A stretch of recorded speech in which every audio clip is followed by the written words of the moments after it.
Welcome to G-Force Influencer Interviews, where today I have the privilege of interviewing Rachel Baribeau.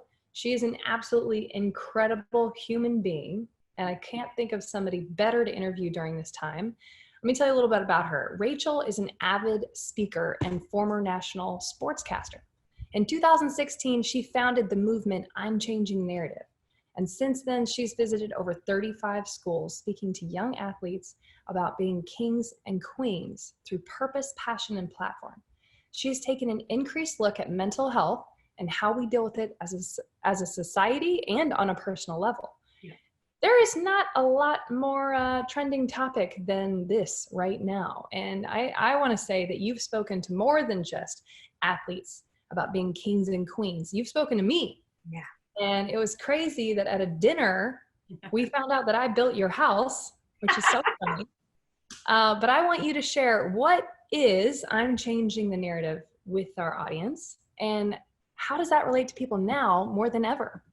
Yeah, so I like to say to people, it may have started in schools, Brittany, but it is really an evergreen movement. I don't care if you're 6 years old or you're 96, because here's the reality of it. I believe that inside of every one of us exists a king or a queen. I believe inside every one of us there exists greatness. I believe inside every one of us there exists this beautiful, wonderful plan and opportunity to leave a legacy. But I believe for a varied number of reasons, be it anger, guilt, past transgressions, whatever it is, a lot of us can't look ourselves in the mirror at the end of the day and be proud of the person that's staring back at them. And I'm not talking about a cursory glance, or does it mean my eyebrows look good, or what's going on there. I'm talking about a deep soul look and looking at your decisions through the day, from A to Z. And so I'm Changing the Narrative is this belief of really helping people find what sets their soul on fire and run towards it with everything they got. And then along the way as well, I started to realize how much young people and all of us, to some degree, are struggling mentally, right? And how we put on these masks. And I say, one of the things we say in the movement is take off the mask. So many of us are wearing masks for people, Brittany, where we're smiling to your face, but inside we're dying. And I heard a psychologist talk about it, and he said, that sometimes we wear these masks that really eat away at our face. They eat away at our soul. And so we have this idea to take off the mask and destroy this idea of perfect. So we also now talk a lot about self-care and mental health. And now more than ever that we're quarantined, right? And our lives have been turned upside down. It's definitely a focus. Yeah, I was going to say, I think that I sadly saw the projections, as long as the virus is still spreading and people are remaining quarantined. This morning I saw that projections are that suicide's going to be up by 30 or 40%. And I don't want to speak that into being, but I know that you know a lot of truths that can help people when it comes to identity, mental health, understanding what matters. And I'd love you to share some of those points with our listeners. So here's the first thing, Brittany, in taking off my own mask and being incredibly vulnerable. I started to speak on mental health, and then in 2019, my world fell apart. I lost my mom after a 10-month cancer battle. I went through a breakup. I was financially almost broken because I took care of her through her battle. It was kind of the perfect storm of terrible things, right? And I had my own dark night of the soul where I had heard voices telling me to kill myself and telling me that the world would be better off without me. And when the voices would not subside, they became actual ideations of putting a gun in my mouth and ending my life. And I survived it. And I truly believe that I survived it. What didn't kill me actually gave me the blueprint to be able to save other people's lives. And right. And so now I speak about it, and I speak about it vulnerably and in a raw way. And I talk about how what I thought in that moment and how I got there and how I isolated. And that is really such it's like a tool, right? whether you call it the devil or whatever it is, a poor mental health, isolating and not sharing what you're going through, not wanting to burden people, puts you in a really, really vulnerable place a lot of times. And so I decided it took me about a week. I was very tender, and I went through this this was my emotions in that week. One voice on one side of my shoulder said, don't talk about it. You'll be seen as defective and weak and broken, and no one will ever book you. And the other one, the good voice, said, you're a warrior. You survived. You tell people what you went through, and let's start talking about how not to get there. Let's talk about self-care. Let's talk about reaching out for help. Let's break the stigma around mental health and say, when you reach out, you've actually never been as strong as when you reach out and say, I can't do this alone. I need to talk to somebody. I need a lifeline. And so it's been incredible, the movement that I've seen and the change that I've seen, the lives we've seen change. But to your point about suicide right now more than ever, as friends, as coworkers, we've got to reach out to people. Now more than ever, we've got to continue the message that the strength comes from asking for help. The strength comes from taking off the mask. The strength comes from saying, as simple as sometimes I don't have the tools in my toolbox to be able to handle this. Right.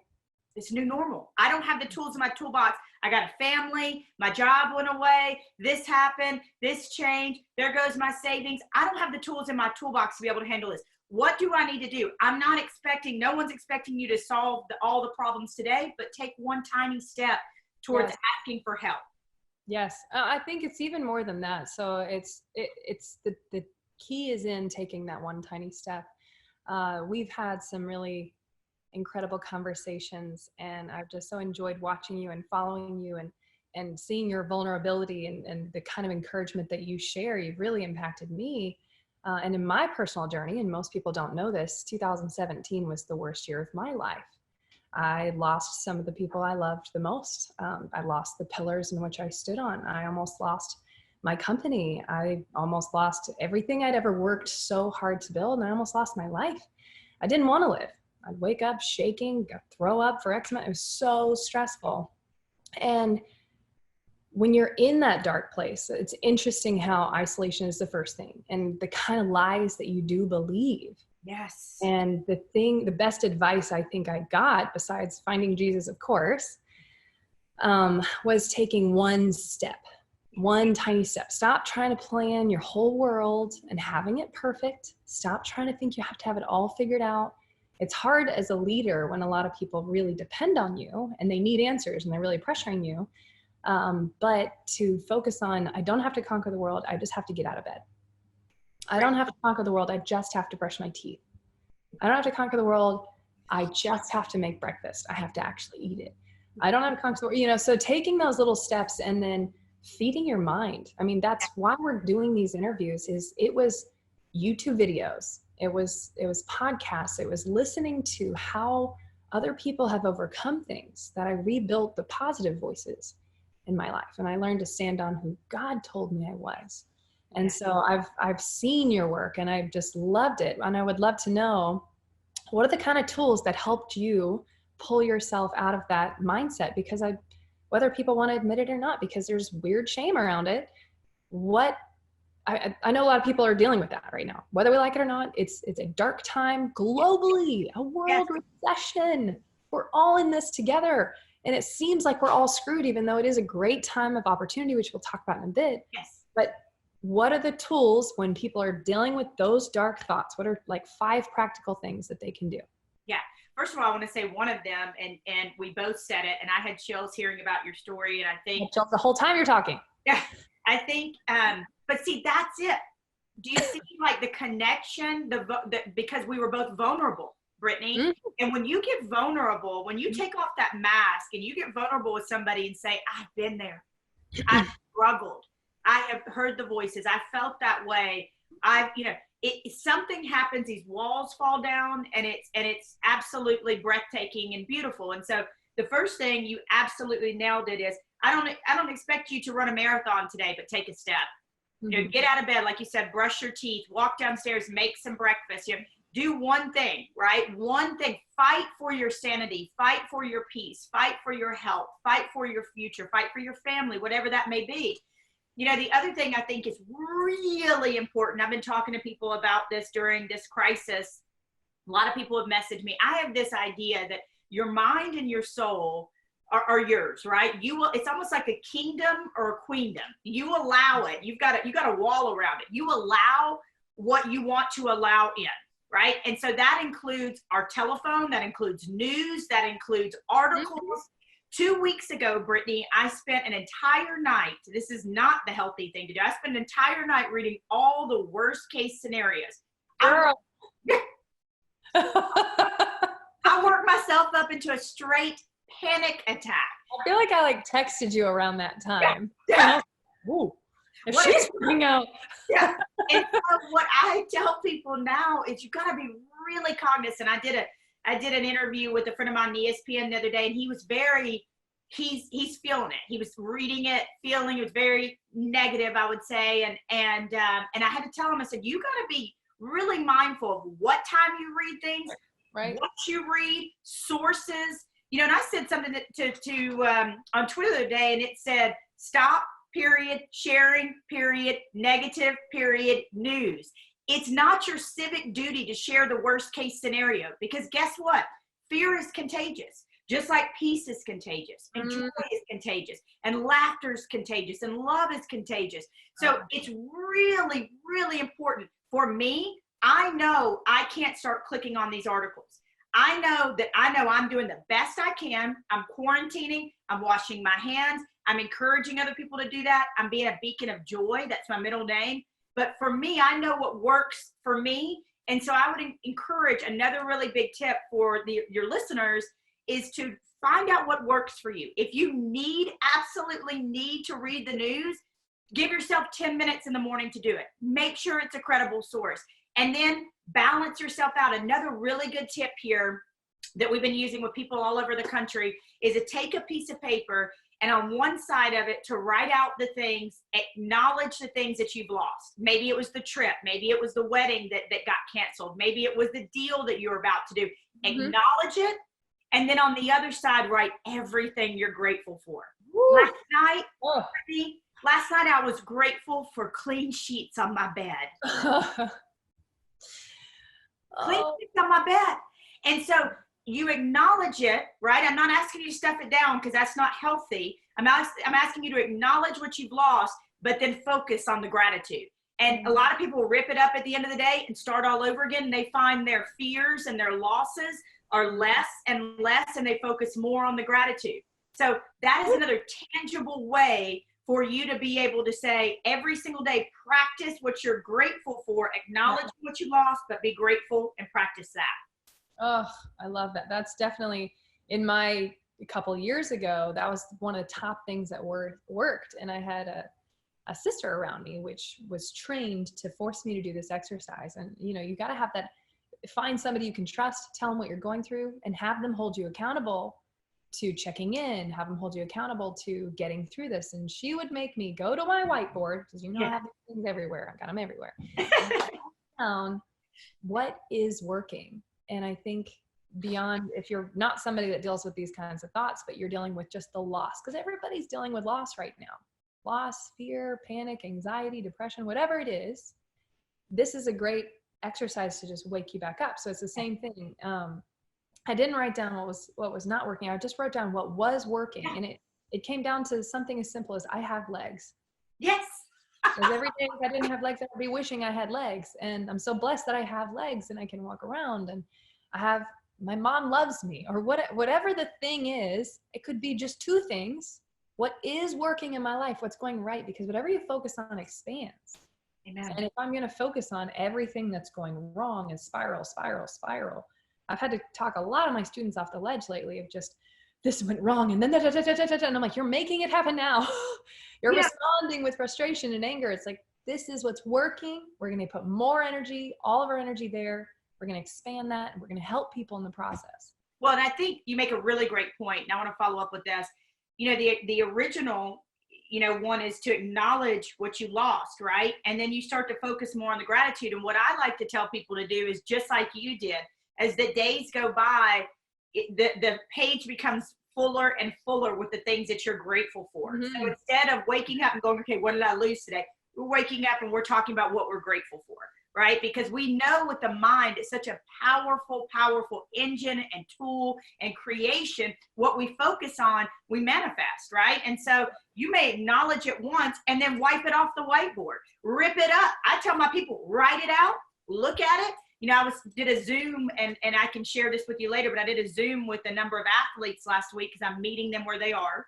And I told them that. I said, acknowledge what you lost, acknowledge the season, acknowledge what you're fearful for, and then be done with it. Be done with it. Be done with it. I think I need to do that. I think it's good. It's good. And, I've got a filter that I've intentionally put on. It's like, find the opportunity, Uber, Lyft, Airbnb, all these, and there's such a long list, but some of the most disruptive companies in our lifetime came from the last recession, 2008 through 2010. That's where they were founded, from zero. Yes. That's when I started. I was living in my car in 2009 and I figured it out. And I think that there's a creativity that comes with the pressure of, am I going to eat if I can't figure this out? And I want people to harness that creativity. Find out, again, if my normal way doesn't work, what will work? And then what's cool about that is if and when, I know that things will go back, but they may not go back the same way. When they do go back to a more normalized state, then whatever you create, you'll now have double. Right. So you have the old way and you have the new way. And now this is your business. Yes. So you can be doubling, quadrupling, 10xing your life by being forced to sit around, think about things and do them in a way that you've never done before. So I love it. I want to go back through so you just gave me a list, but I want to list them off just for the people who are taking notes. Number one is take one step at a time. Yes. Number two is think about your mind and your soul. Your mind and your soul is for mine, it's my queendom, or if you're male, it's your kingdom, right?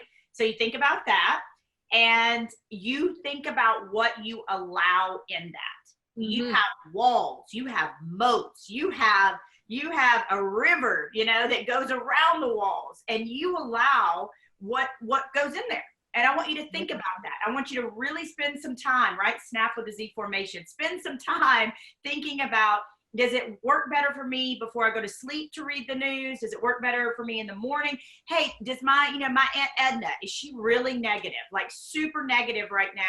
And do I have to figure out when I need to speak to her? Or can I speak life into her? You really need to think about, I said this to somebody the other day, it's not just news, it's people, it's places, it's things that bring you down and bring you negative energy. And you can love somebody absolutely from a distance. You can pour into them. So I just really want people to be cognizant. Queendom, kingdom, what you're putting in, and then make your list, split down the middle. And then as you go, your fear, what you've lost, and your grateful list. And as you go through the days, maybe make a journal. That gratitude list gets bigger and bigger, and you'll find your fears are pushed out. I love it. I love it. Well, as we said, this pandemic is affecting everybody. What are some of the things that you're seeing shift in the earth in general? And then what are the opportunities that you see potentially coming available to people right now? So here's the first thing. I've been telling people this, and it's to practice the pivot. Okay.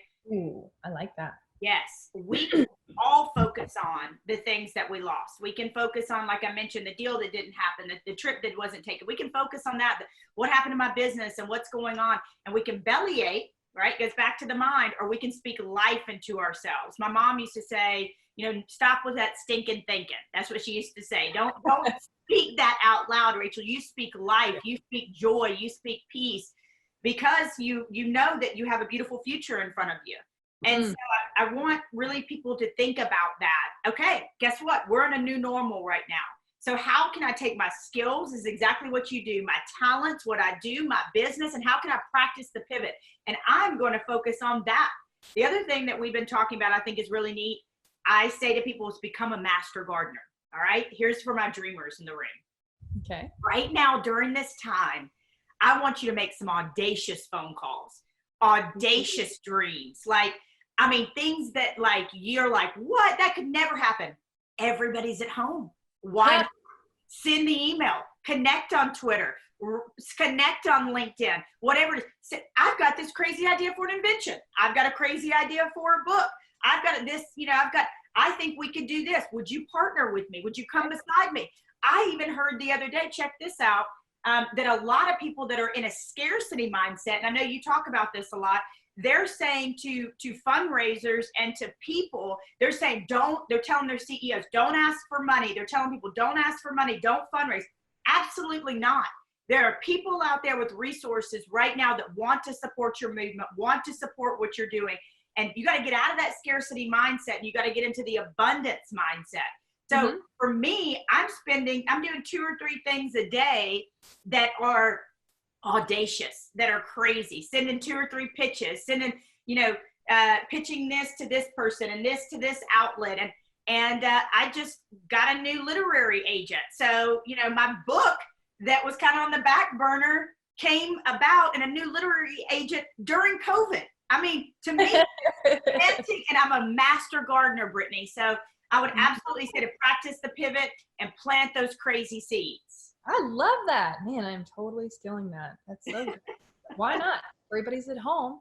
They've got nothing better to do. This is a lot of people have always been saying, I don't have time for this. I don't have time for this. Well, a lot of prayers have been answered around this whole time to recenter, time to refocus, and get your idea out there. Be brave. I love that. Yes. Well, I have not even thought. How about I thought of this? It's great. So good. Well, sporting events. Yeah. Big part of your life. Big part of your life. We talked a little bit earlier about how it's massively affected you.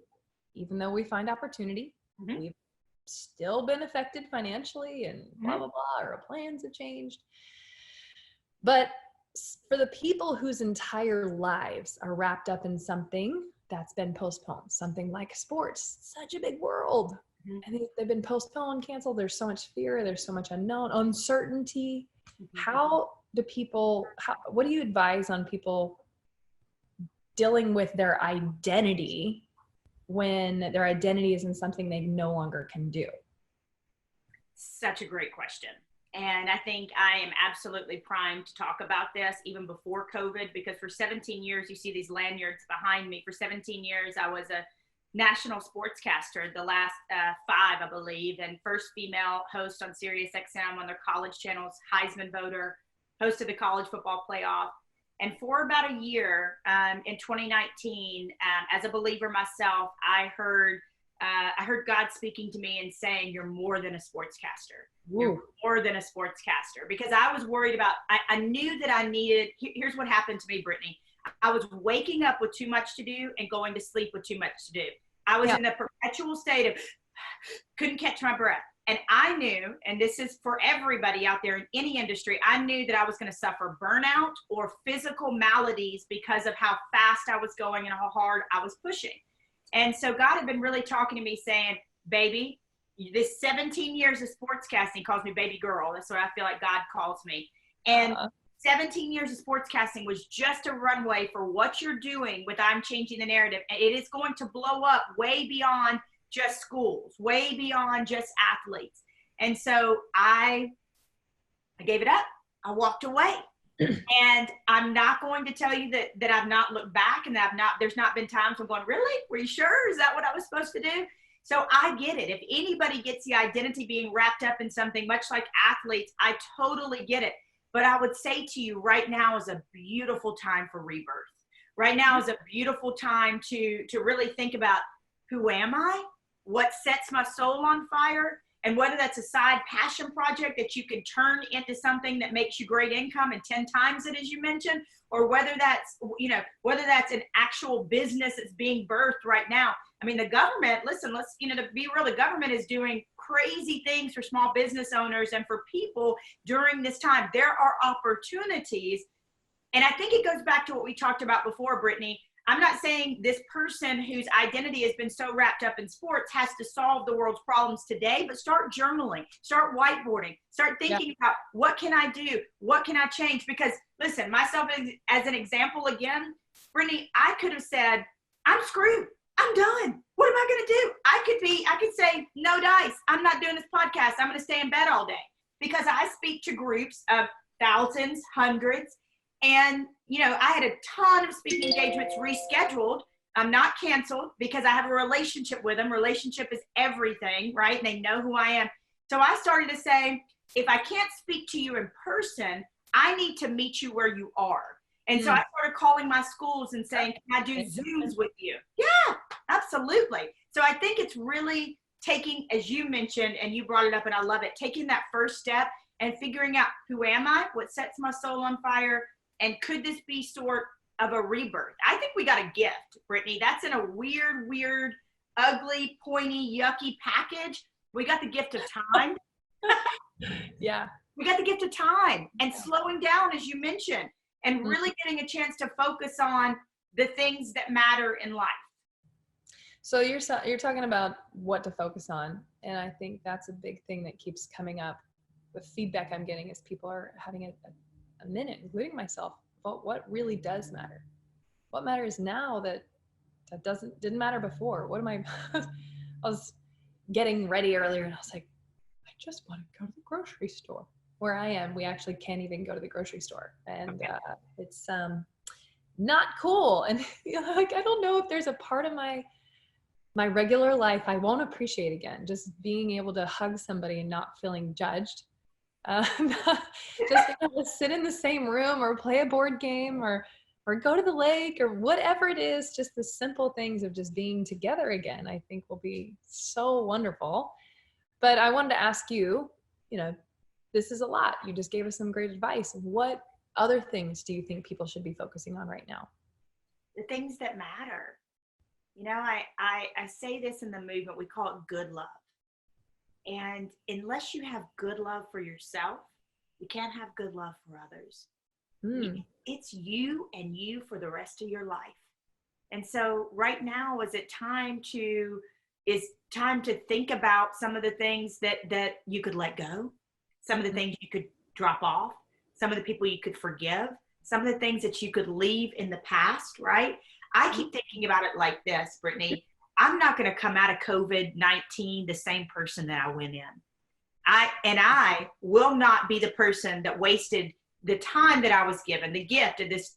Obviously we're keeping everybody who's been affected, our healthcare workers, everybody's been affected around the world, in our thoughts and prayers. But a lot of us are at home, right? We're quarantined at home. You're quarantined where you are. That time is a gift. I will not waste it.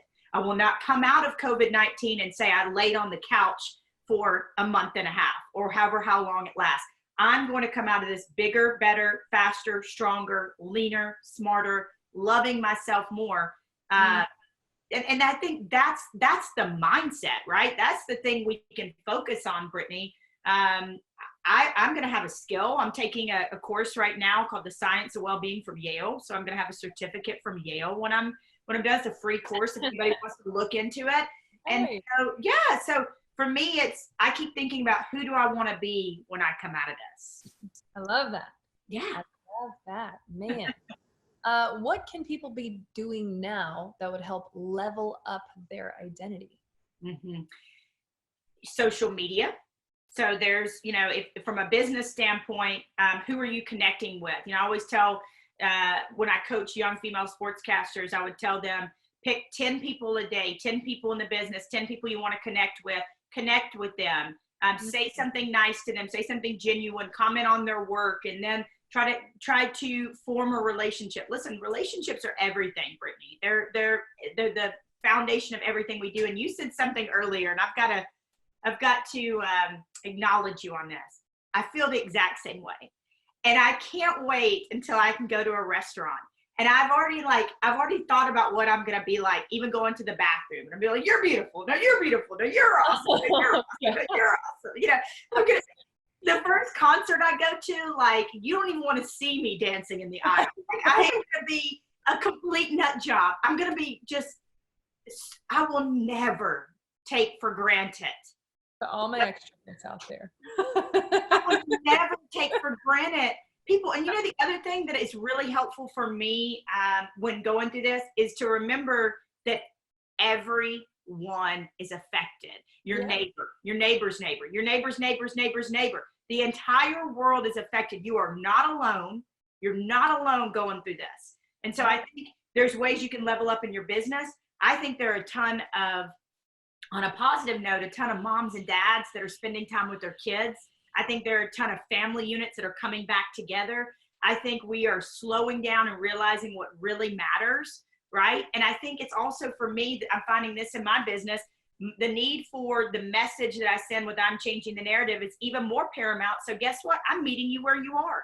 I don't care how I have to meet you. Tomorrow morning at 11 a.m., I'm coaching almost 500 coaches from around the country on how to teach I'm changing the narrative in their own program, in their own lives. And so I don't know that I would have had an opportunity to visit with those 500 coaches, but now I have an opportunity to do that. And the life change is, you can't even quantify the amount of life changes they go back and implement that into their own programs. I love your authenticity. I love your filters. I love those because, I mean, and I love that you started with saying, I had a full day where I worked myself up into Thank you for being real.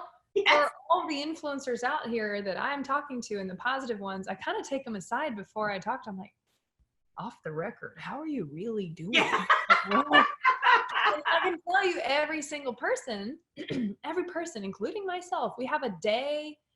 I've had three 5-minute episodes of crying. Yeah. Okay. One was 15 max. But it doesn't matter how positive you are or how this or how much Jesus you even have or God or whatever you're doing, we all are affected. Mm-hmm. And it's not about what happens to us. We all know it's how we respond. Yes. And so the point of this is for me to be able to steal some of your filters. Yes. I want to hear, what are the truths that are setting you free? What are the things that you're holding on to for hope that I can apply to my life? And so some of the things that I've seen is, just like you said, I'm not wasting 1 minute. Crazily enough, 3 of my businesses have really taken off during this, and I didn't even think they would. So that was interesting. But on top of it all, I'm busier than I've ever been. Yeah, me too. I'm doing a bodybuilding competition. Why? I want to learn that discipline. And I know I'm subject to depression. Everybody is. I'm not saying I struggle with it every day, but I know that it can come back really quickly. Yes. And one of the top ways to beat it is getting out and exercising, moving your body, keeping your energy level high. Not even, because sometimes if you just have low energy, it feels the same as depression. And so by keeping your body healthy and taking it to the next level and learning practices, other people, I'm interviewing bodybuilders and saying, what are some of the things that you're doing to level up your health? What are some things that people can be doing? So I'm doing a bodybuilding competition. I'm interviewing amazing people like you.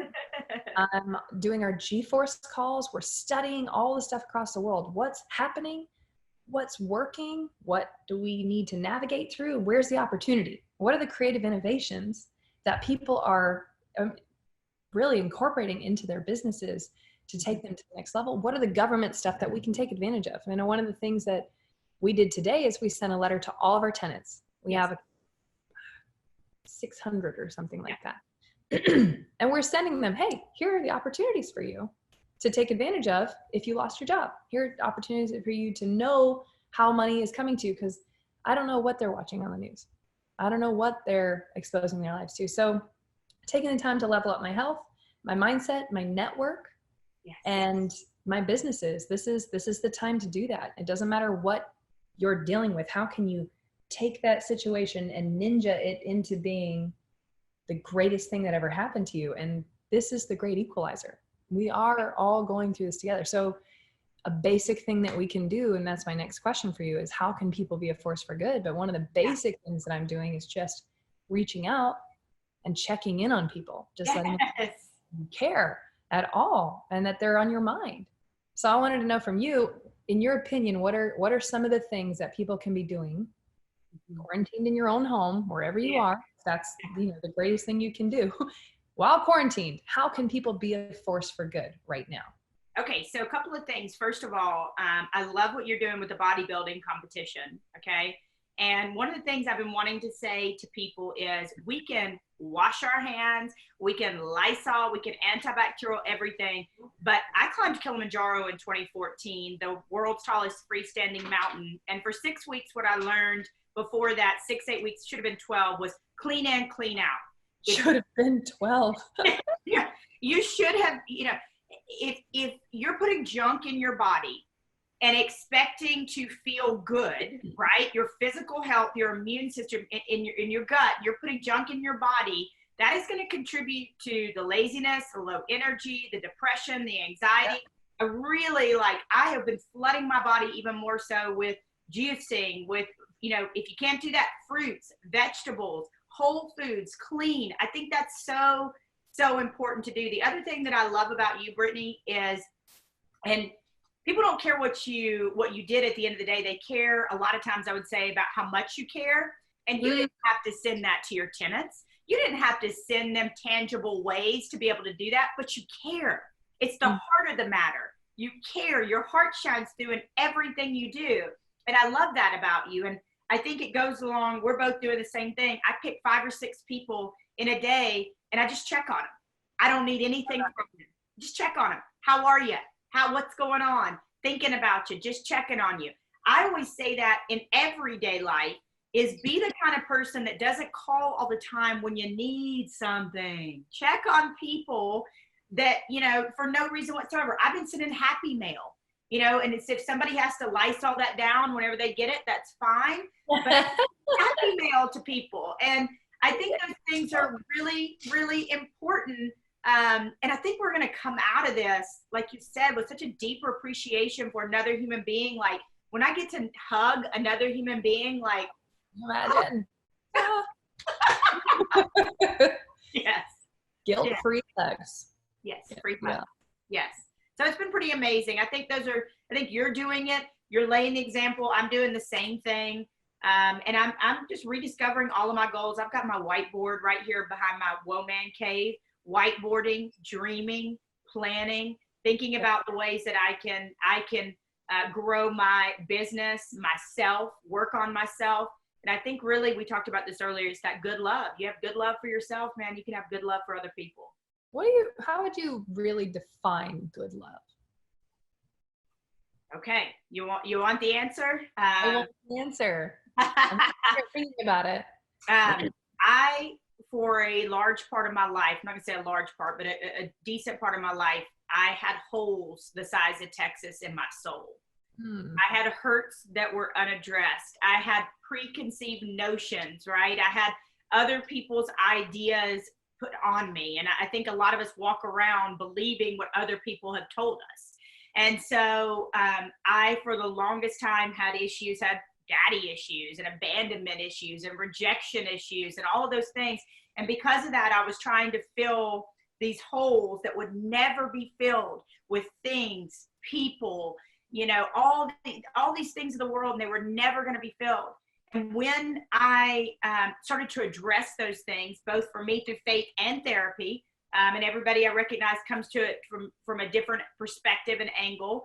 But when I started to address those things, I started to really love myself. And I say to people, when you love yourself, I'm going to speak as a woman here, as a queen.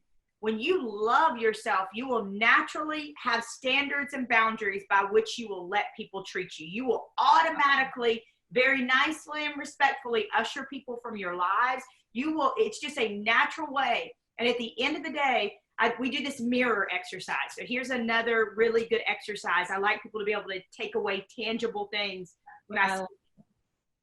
So Brittany, at the end of the day, I want you to look in your mirror. At the end of the day, I look in my mirror and I say, from point A to point Z, am I proud of the decisions that I have made today? Am I proud of the way I talked to the person on the telephone? Did I keep my word? Was I kind to that person? Did I give max effort today? Did I quit on myself and not work out?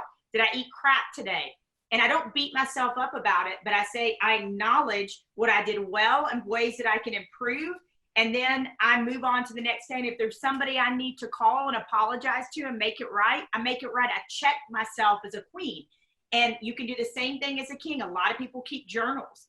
these are the ways I was a king today. These are the ways that I can improve. And it really allows you to look at yourself in the mirror, and both in writing, if you choose to do a journal, but it's a way to check yourself every single day. And when you do that, it's so freeing. I sleep at night. Like, I lay my head on the pillow at night, and I know that I've done everything in that day to the best of my ability. I've given max effort, and the chips will fall where they may, but I've treated people well. I've checked on people. I've taken care of myself. I've taken care of others, and I've used everything that I've been given as a blessing to try to make this world better and my life better and other people's lives. And so I sleep well because of that. So the mirror exercise is really a tangible way to be able to check yourself at the end of the day. I love that. Wow. Very cool. That's good. That is good. Oh man. Oof. Right? And you start to think, now I know those questions are coming. I'm going to act better all day. I'm going to be better. I'm going to become that person that I really want to become. It helps you. I'll be really vulnerable here. I had a moment a couple of weeks ago with my boyfriend where I was not vindictive, because I don't really have a mean bone in my body. I'm spicy, I'm Latina, but I don't have a mean bone in my body. But I had acted in some ways where I just wasn't thinking. I wasn't cognizant of how it would affect him, and I wasn't thinking about him. And then when he brought it up, I got mad and defensive, and I left. And I got about halfway home on my trip, and I went, Rachel, you were not a queen. You need to call and apologize. And so that exercise allows me to check myself on a daily basis. And I just called and said, I'm sorry. I wasn't a queen. I apologize. I own it. I wasn't intentionally not thinking about you, but I nonetheless wasn't thinking about you. Please forgive me. Wow. Wow. Yeah. Beautiful. Man, having those just checks in place to know how to become the queen that you know you are. Yeah. Is a daily act. Yeah. And a king, for our gentlemen that are king, queen, or be royal, I mean, it's in all of us. Yeah. And to the woman that I am today, I want to go hug that young woman I was and say, you got so much going for you. You're amazing. And as soon as you start to love yourself with this love you give other people, this unconditional love, when you start to love yourself, I love the sound of my own laughter. I laugh at myself. I think I'm funny. I think I'm silly. I love myself. I truly love myself, Brittany. And there was a point in my life where I didn't. And when you do, you know what good love is. And then when you know what good love is for you, you can give other people good love. I love that. And you brought up one of the exercises that really shifted my life. And it was right during that tough time. Some speaker was saying, go back and look at your life, 10 years ago. What would you say to yourself? Yeah. And it was really interesting because I thought about little 21-year-old Brittany. And I'm like, man, you are so brave. You are really ballsy, way braver than you probably are now. I don't know. Like, I took some crazy, what I would call risks now just to make it. I was so dedicated now. And I thanked her. I was like, thank you, little Brittany, for what you did that paved the way. Oh, and I'm going to do this without crying. But I got a little, this is super vulnerable, but I got a little, tap on my shoulder. Yeah. From Brittany 10 years from then. And she said, thank you. Thank you for doing what you're doing now, because you said no to abuse. Yes. You said no more. Yes. To being in a situation that was not safe and not healthy. Yeah. And even though it's painful now, what you're cutting out of your life is building this beautiful future. And I thank you for letting yourself be loved and letting yourself have the mindset to know the truths of who you really are, not the lies spoken of you. Anyway, I feel that. The point of me sharing that is, think about yourself 10 years from now. This is something I found myself even doing during this time. And it's, what are you doing now? Yes. To reset, We all get a reset. Yeah. Do right now, like you said, drop the poison, drop the junk, drop the bad habits, drop the influence, and level up right now. What can you do today that's going to shift everything forever and help you become the person that you really want to be? Brittany, to your point, I was driving. I used to drive very late nights between sporting events. And, after like a day full of covering events, sometimes I would just want to change the channel.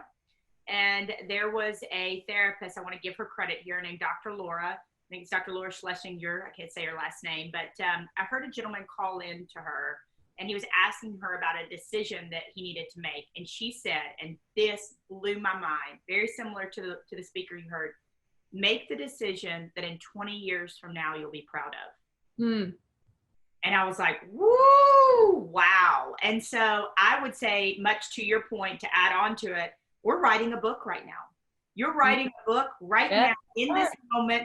That it's part of the chapter on this day, and it's going to be your COVID book that's part of 2020. But you're writing a book right now that you're going to read in 20 years. Make it a good book. Make it a fantastic book. Right. You have to tell your story every day or forever. 10 years, absolutely. I love that. I love it. I love it. Well, thank you so much for everything today. Is there any parting ideas, wisdom, advice that you want to give to everybody before we hop off? Yeah, just love yourself. Be gentle with yourself. There might be days. I came across somebody the other day that talked about. This person was talking about. Listen, we don't. Let me back up and say this. She said, I reject the positivity. I reject the rah-rah. I reject the hustle. And if you need to grieve, grieve. And if you need to go into your cocoon, go into your cocoon. And I thought about that for a little bit. And I want to say this. I want to acknowledge where you are. I want to acknowledge where you've been. I want to acknowledge what you're feeling, the uncertainty, the anxiety, those things. I'm just asking, I think you're asking the same thing. Don't stay there. Don't stay in that cocoon too long. Don't get comfortable in that cocoon. Acknowledge it. I say fear is like a wave. You ride it, you do the tango with it, and then you're done. You acknowledge it. And I just don't want you to get comfortable in that cocoon. I want you to take that one little step towards greatness. Write the first sentence in your book, right? Look at what's around you, whether it's a roof over your head or whether you've got children or whether you're quarantined with somebody or without a pet, whatever it may be, and find the greatness in today. And I know you'll give everybody the information, but the website is I'm Changing the Narrative. I am changingthenarrative.org. And I get it, Brittany. To me, social media is called social for a reason. I have met some of my greatest friends through social media. I've had people pray for me, lift me up, correct me, love me, support me. And I moved through all these markets in my sportscasting career and held on to my followers because just like you, I'm very authentic. I'm just real. I don't know any other way to be. And I share my life. I share the good, the bad, the happy, the sad. And so I would just encourage people if they want to connect, because I believe we're all learning from each other. Yes. I'm going to give you her information. Follow her, listen to her, support her, and change the narrative. You are changing the narrative. I am changing the narrative. And I'm so excited to see and read your story 10 years from now and how this was the time that we all chose to level up in our lives. Rachel, you are a blessing. Keep being a blessing. Mwah. You're the best. Yeah.